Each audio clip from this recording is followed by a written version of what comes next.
ter com Jesus. Eu quero parar por aqui, porque você conhece o final dessa passagem, né? Reparando, porém, a força do vento, teve medo e, começando a submergir, gritou: salva-me. Então, o milagre não pode ter medo, porque o medo é a dúvida é oposta à fé. E sem fé não tem milagre. Então, quando ele falou: ei, eu sou eu, a primeira coisa que ele fala: sou eu, não temas. Ele não fala sou eu, pessoal, cheguei. Ele dá a rema de não temas, porque o temor, e esse temor aqui não é temor, esse temor de eu temo a Deus, não, é medo mesmo, é paura. Na tradução é paura, né? De medo mesmo, medo de barato, sabe aquele medo? Medo de coisa que toca. Então, assim, esse medo anula a fé, e sem fé a gente não consegue ver milagre. A matéria-prima, né? A matéria-prima para o milagre acontecer é a nossa fé. Quer dizer, a fé também é a matéria-prima, né?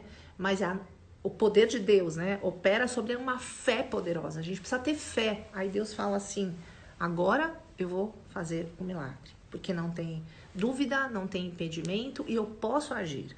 Então ele anda sobre as águas, né? Depois, por uma questão de por ter medo, ele se afunda, e Jesus conclui falando: homem de pequena fé, né? Homem de pequena fé. Poxa, Jesus, eu tive fé, mas a sua fé não pode ser temporária, não pode ser um momento, não pode ser aquela fé do ímpeto. A fé tem que se manter, né? A fé tem que, para conquistar o milagre, você tem que ter uma fé inabalável, aquela fé que não começa e depois acaba. Jesus não falou assim: muito bem, Pedro, que fé maravilhosa. Ele já foi logo confrontando o homem de pequena fé. Ou seja, nós precisamos, para o milagre, pedir algo além do possível. Então, por exemplo, nesse tempo que a gente está vivendo de isolamento, de incertezas, de dúvidas, né? Ou qualquer processo que você está vivendo na tua vida, no teu casamento, no teu trabalho. Então você fala assim, claro que a gente temos também que ser sensíveis ao momento, né? Então tudo caminha junto. Você não vai dizer assim: Senhor, me tira desse emprego hoje. Não é isso, né? Ou então, para a quarentena agora, em nome de Jesus. Não é loucura, né? Mas nesse processo que você tá vivendo, que tá meio estranho, você sabe que você tá numa turbulência, tá num momento de águas agitadas que estão te deixando com insegurança e medo. Aproveita esse momento e desafia Jesus no bom sentido, hein? Sem Espírito Santo, não tô fazendo ninguém ficar aqui te desafiando. Desafia Jesus a te desafiar. Então não pede somente: Senhor, me dá um dia que eu possa suportar mais esse dia, né? Que eu possa entender as estações. Não, pede logo. Se ele tá falando de milagre com a gente hoje, pede logo um milagre. Fala logo: Senhor, e aí Deus vai te dar aí a possibilidade de você estabelecer esse milagre que ele já tá te chamando para viver, ele já tá te instigando, né? Porque quando ele aparece andando sobre as águas, você acha que ele estava querendo o quê? Que os discípulos falassem: num primeiro momento assusta, mas ele já estava instigando os discípulos, e cada um, você vê que tinham 12 aqui, eu creio que estavam todos no barco, não sei, provavelmente, né? Não quero falar alguma coisa que não está na Bíblia, depois, né? Eu creio que os discípulos estavam no barco, todos, mas de todos que estavam, só um sacou o momento que Jesus estava querendo trabalhar e desafiar a própria fé.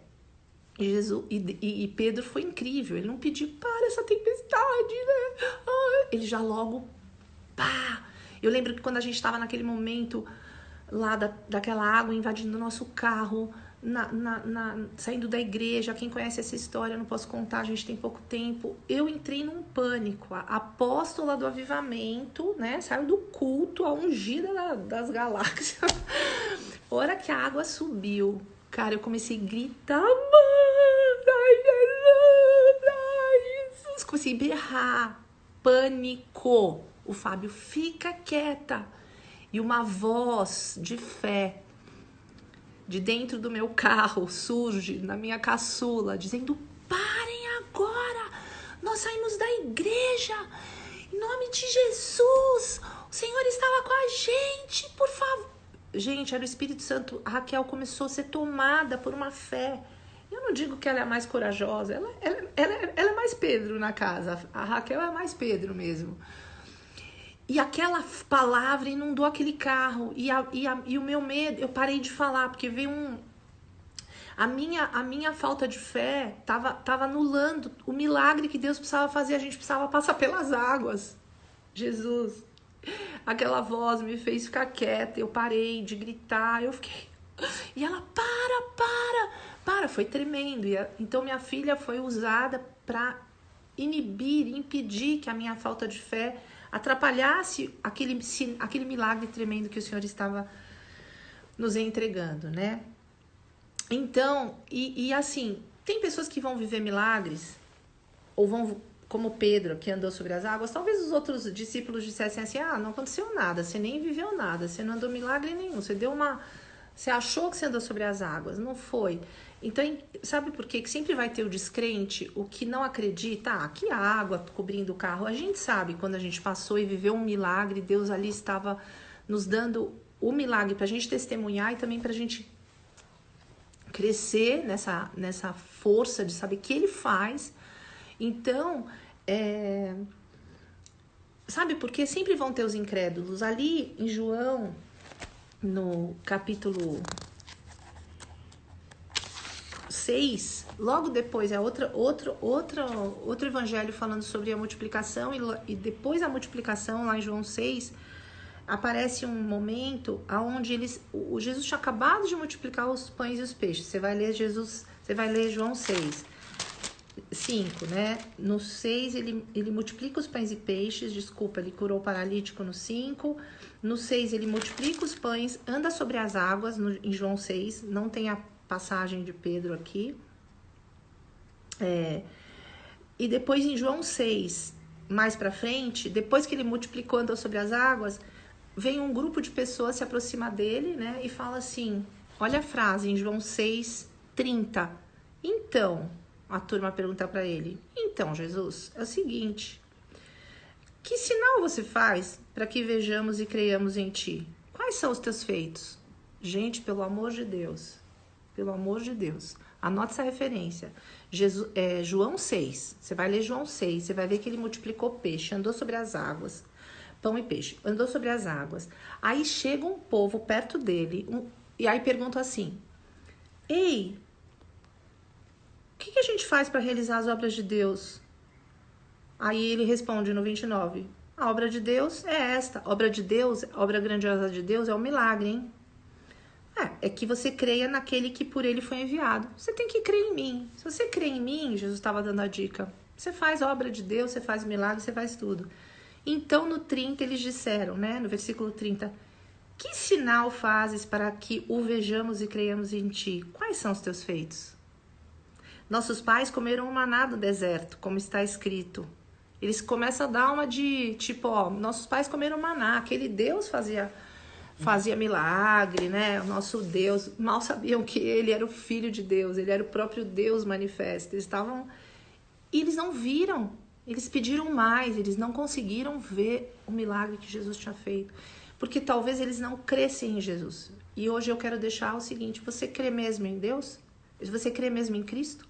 Porque se você crê mesmo na ressurreição, que ele está vivo, que ele é um enviado de Deus, você vai crer que ele faz milagres. Então essa é uma palavra que vai nos confrontar sempre. Eu sempre gosto de usar os meus exemplos de fragilidade e humanidade, porque eu não quero estar aqui como uma perfeitona não, tá? Glória a Deus por isso. Por isso que me identifico com Paulo, né? O bem que eu quero eu não faço, mas o mal que eu não quero eu faço. Que terrível ser humano sou, né? Liberta-me de mim. Eu amo esse louvor, é a minha música rema da minha vida, música tema. Mas no tocante ao meu interior, eu entendo tudo, eu sei de tudo, mas na carne a gente luta com os limites, às vezes a fé se abala. Então a palavra hoje que Deus nos deu, e ele, então, se ele está dando, obrigada, Senhor, o Senhor quer nos desafiar a viver milagres, né? A gente quer que a gente... Então, assim, peça coisas para ele, peça milagres.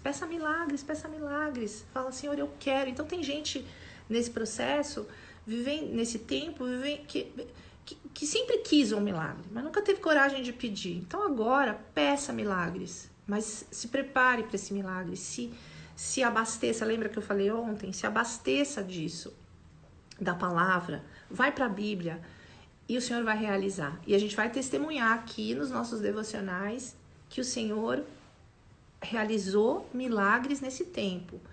Alguns vão ver e reconhecer, e alguns vão ver e não reconhecer, ainda vão continuar pedindo sinais para Deus.